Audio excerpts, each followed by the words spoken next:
I finally did a flip for myself. And I've got some pretty big news to share in this video. Hey, I'm Kinsey. I'm a multi-passionate homesteader with a lot of ambitions. I like to talk a lot, and I'm a little goofy, but I really believe in intentional living, and I love my family. This is our story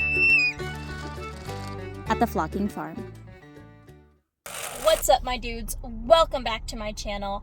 I have some really big news to share. I know last time when I was talking to you, I was telling you that I was a little bit discouraged because I'm putting my heart and soul into these furniture flips and nothing has sold. Very happy to report at this moment in time that is no longer true. I freaking sold out of furniture in a week. It was nothing, and boom, every single piece that I had sold. So now I am frantically trying to get pieces flipped so that I have something available for people to buy. That made doing this flip a little bit difficult because it ended up being a flip for myself and I had no furniture in the queue to actually sell. But I decided I wanted to get it checked off my list. We're at the point now too where the weather is starting to turn, so I needed to get something to put my tools and whatnot in and get organized indoors because I'm needing to start to move things back inside as the weather starts to get cold. My first sale went from Idaho all the way to Washington, D.C. So nothing had sold, and the first thing that I sold was on my Etsy shop.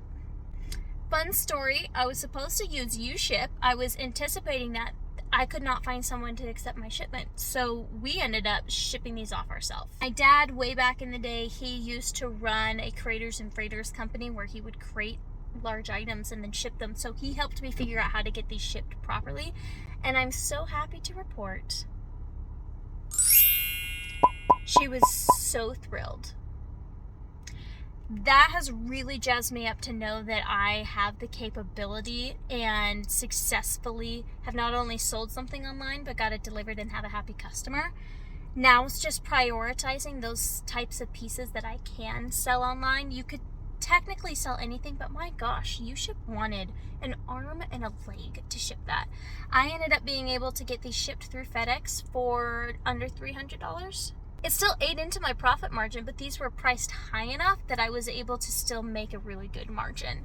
That's extremely encouraging to know. Not only can I advertise these online, but I can successfully sell them. So this was amazing. I'm super excited that I've sold out of everything. I just now got a couple of pieces finished that are on the market. Those are going to be in upcoming videos, but for now, let's get into the flip that I actually did for myself so that I can keep going and get my situation figured out in the house and continue to flip furniture over the winter. A missing plank on the side, or the plank had come off. I wood glued it back on, and now I need to go in with Bondo and fill it in, but I need to seriously clean this piece because it is messy as all get out. Look at this. It looks like someone started to refinish this piece and then stopped, because this looks to me like the white is a primer. I did find, can barely see through here, it's an Ethan Allen hutch, which are known for being really good furniture makers, but this like plastic, yeah, that's definitely going to need a really rough sand and a good primer in order to get my paint to stick properly. Thinking is this top drawer as an accent drawer, the rest of the body one color, and then the interior of the upper hutch portion another color. Wipe this back with a degreaser. Don't forget to rinse off your degreaser with water, otherwise your paint will not adhere properly. It is the next day. I got this cleaned and scuff sanded yesterday. I think I'm going to try to take all of this paint off.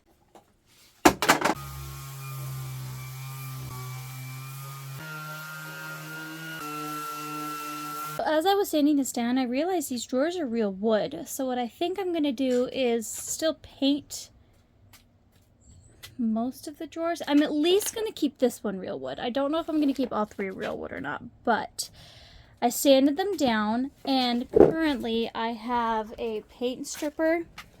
You can see it's starting to work. In here you can barely see. Also, once again, Enoch fell asleep in his bouncer.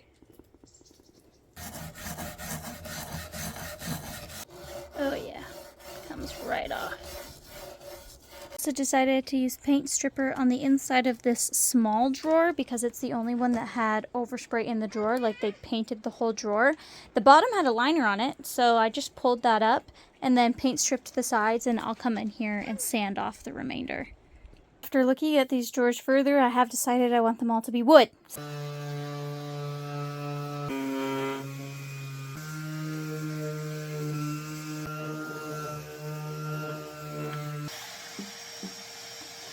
All these sanded down and taped off so that I can put some wood filler Bondo in the original hardware holes, because keep the original hardware holes on the large 2 drawers on the outer side, but then everything else is getting filled. Everyone is getting filled on this top drawer because I'm doing completely new hardware positions for that. Okay, these have had plenty of time to dry, so I'm going to go ahead and peel off the tape and sand them back. A lot less work. Oh yeah, look at that. Way less to sand through. Look at that. Okay, so everybody is sanded back. And you can see there's still some color in the deepness of this wood, but I'm not really that concerned about it because I plan to stain this a dark color. The only thing I am concerned about is on this drawer. You can see there's kind of some staining where the old hardware originally was. So what I think I'm going to do is stain this one drawer, wipe it back, let it dry, and see if I like it or not.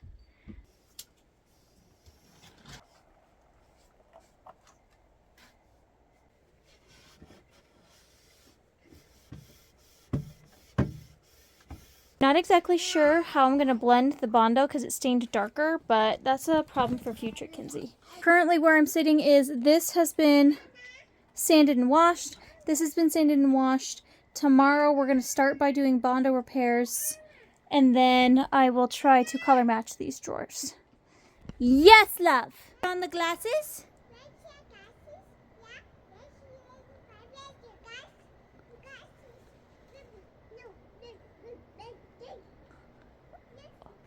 Hey, you. I love you. I've got the Bondo on. I barely was able to get everything on before it all hardened. That Bondo trick where I put painter's tape and then Bondo is magic. 10 out of 10 would recommend. If your Bondo is super thick, sometimes the tape just breaks off, so you kind of have to get under there. But overall, this is going to save me so much time in sanding. So much. I very rarely use this thing because it tends to be so aggressive, but this is my belt sander. And looking at this piece, there's so much unevenness just because of the amount of damage that had been on it, that I'm going to try to take it down to a place where everything can be even. I'm back to working on this piece, and it's looking pretty rough. Like, the splittage is really bad on it, but I'm going to attempt to come in here with some glue and then use some nicer clamps, just clamp her down.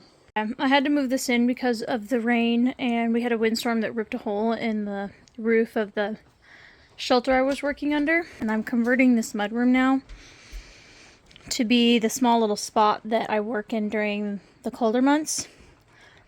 I think I'm going to start some of the finishing stuff on this, like at least putting the back drop on this upper portion in so that I can put the shelves in to have a place to put stuff, because I desperately need a place for my tools and whatnot that's out of the weather. Okay, I'm in the process of transforming this into my new workspace. I kept just a handful of hooks for wet clothes to dry by the fireplace, and then everything else I'm putting over here by the stairs. And I hung tarps so we didn't get fiberglass on it, which is a good temporary solution until we can afford to put up drywall. So those are all tarps from the dollar store. Super cheap. Here's temporary after. There's a lot I still want to do with this yet. I'm going to hang a 10-foot curtain rod here so that I can open and close my workstation in case I want to spray paint or something. And I'm also planning on doing a curtain rod here on this wall as well so that I can utilize the whole wall for painting, and then as soon as I'm done spraying, open the door. I've got a whole coat of gray primer on it, so now I'm going to move on to the base. It's not perfect. You can see where I added the panel back in, and it's for me, so it doesn't have to be perfect. I'm not selling it. I'm okay with a little bit of imperfection because I need a spot to get stuff put away ASAP. So, also I've changed my mind on these drawers. I filled in a bunch of the holes with Bondo, and I'm going to re-drill them because I can't get it to match the stain. And I don't want to take a ton of time doing that. So, I'm going to be I'm reversing my design and putting long hardware on the bottom drawers and my short lion knobs on the upper drawer.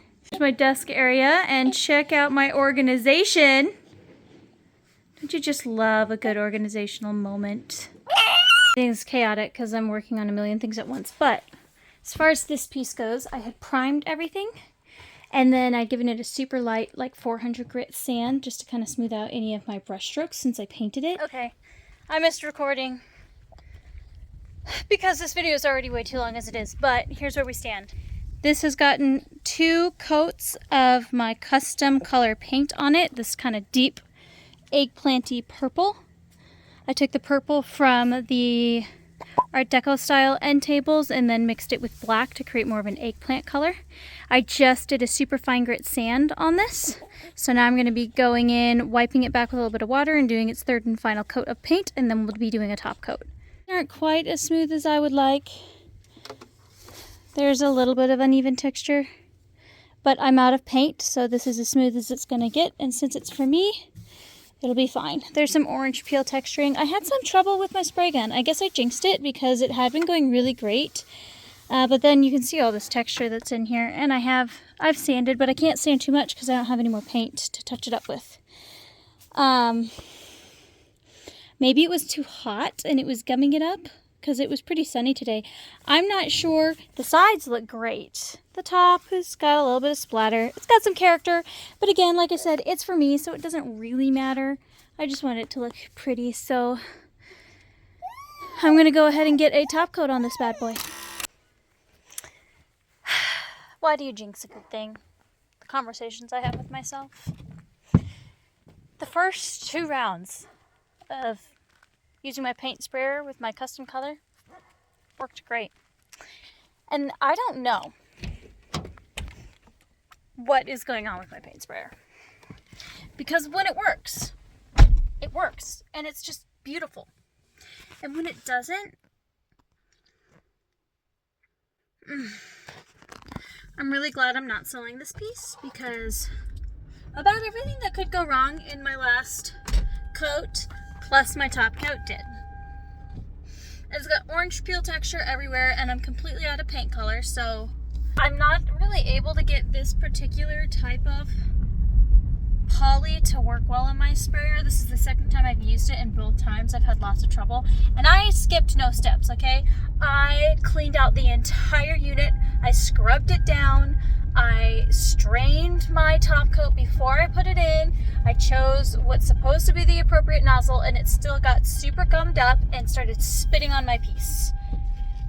And I don't know why it's having such an issue. So, I'm not really on a public road, guys. Don't freak out. I'm literally going from my parents' house right up to my house on back country roads that are like 3 minutes apart. It's mostly just my driveway, so. Anyways, that being said, I think I'm at a place where I'm relatively okay with the finish. The project has taken a really long time though, so I am excited because this piece has been sitting in my to-do pile. This was like the second piece that I got, and I kept doing other pieces first because it had so much damage, and I wanted to keep it for myself that I wanted to flip the pieces that I was going to sell first. So I'm actually really excited to be at the end of this project. It has its top coat on. I'm just going to give it a super light sand and even everything out and bring it back inside. Call it good. Kind of hard to tell with the lighting. It's not bad. It's just, you can kind of see the orange peel texture there. Although this stuff sprayed horribly, I can tell it created a really nice, thick, hard top coat. I'm seemingly impressed with the quality. Moving on to covering back panel of the upper portion of this hutch. I was so excited for because this wallpaper became the inspiration for the color palette, and I've been waiting to do that piece. I then did a polyurethane oil based for the fronts of these drawers, and here's what it's looking like. Next day, and she is looking fine. Fierce. I am absolutely loving this finish now. Took me a minute, but I'm into it. Okay, here's the final reveal. Isn't she so pretty? A lot done in this workshop area too. Got these king size granite top end tables that I'm currently working on, but I've got my spray wall and a curtain that can cover the door. And then these curtains so that if I decide to spray paint, I can keep the fumes from going into the rest of the house. And this beauty, I just absolutely love it. And it's such a deep, rich tone of purple. It's kind of hard to see on camera. It looks kind of black, but it is indeed purple. I love how these tools pop on it. Oh my gosh. As a visual organizer, that is so sexy to me. I can't even. Then on here, I ended up going with these that used to be from my dresser years ago. I had a ton of these little lion heads. And then kind of like these French Provençal style. They very much are like whimsical to me. Love. And I was able to re-drill and use the original hardware holes so we're not seeing any of that Bondo nonsense. But I haven't really organized in the drawers yet. There's just a couple of things. I've been working on moving everything inside. This one has my larger tools that I don't use as frequently. Like my belt sander and my reciprocating saw and my jigsaw. I've got my earmuffs and then earmuffs for both my kiddos in case they're hanging out with me while I'm working. Guys, I'm so thrilled with how that came out. It is just absolutely stunning. Look at that. And look, I have room for more tools. Thank you so much for watching. I hope you enjoyed that transformation just as much as I did. It wasn't perfect quality, but again, this was for myself, and knowing that I wasn't going to sell it actually made it a lot easier for me to envision the piece without having to worry about it being perfect. I love it. I love how my green Ryobi tools pop on the background. I know some people out there are super anti-Ryobi. Have you even tried them though? Have you tried them? I so far have not used a Ryobi tool that I dislike. Having done my research on tools, do you know that most of the tools are owned by the same companies? In my opinion, Ryobi is perfect for the DIYer. It's great. Its price point is right. It's great. All the batteries are interchangeable, and they haven't changed the batteries since they first started making them. So old Ryobi tools, you could use new batteries in those tools and vice versa. Old batteries in new tools. I'm a big fan. Plus, I love that they're super bright green. The only thing that I would say is if I was doing really heavy work, I would go with Milwaukee. That's what my husband wants, is he wants to get more Milwaukee. I think Milwaukee's the higher end, and then anything middle of the road, you might as well just go with Ryobi because they're all about the same quality and the Ryobi is less expensive. I don't have to sit here and justify myself to you, okay? Just love Ryobi. Can you tell I've gotten some heat on this topic?